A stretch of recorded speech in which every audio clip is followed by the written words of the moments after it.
Direct mail is very effective. It's not dead by any means. It does work better in some areas than others, at some price point than others. So it all comes back to talking to the experts in the industry. There's a couple of companies out there, yellowletters.com, Yellow Letters HQ, that do millions of pieces a month. They know what's working.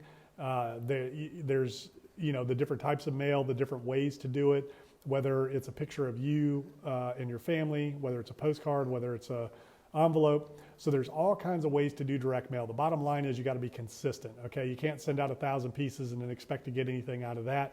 Sometimes you can in some markets, but for the most part, it has to be consistent. You have to mail on a regular basis, and you have to follow up on those leads. You have to answer the phone when they come in, and you got to work on your sales process and your systems there as well. It's not always about the marketing. Sometimes it's about the conversion, and we're going to go into sales a little bit later in the course. But right now, just know direct mail does work. Different things work in different markets at different price points. So you got to test, you got to try different things, you got to be consistent, and then you got to scrub your list, stack your list. So scrubbing means removing bad addresses, return mails, and people that just say, hey, look, I'm not selling no time ever.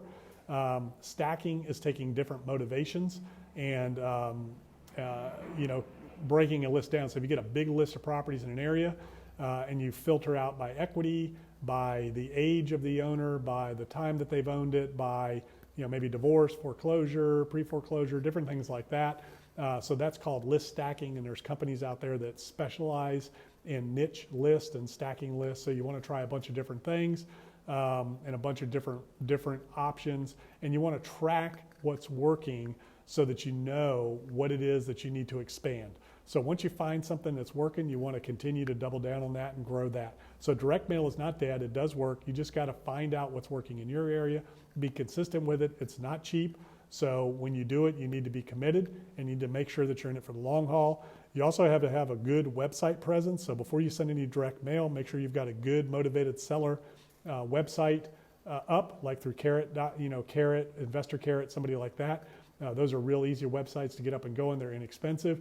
When people get a piece of mail from you, they're going to Google your phone number. They're going to Google your company or you. So you want that to be able to go back to a website so it shows credibility and it helps you with your overall marketing plan and shows that you're a serious investor, a serious buyer, and that they know that they're dealing with a professional.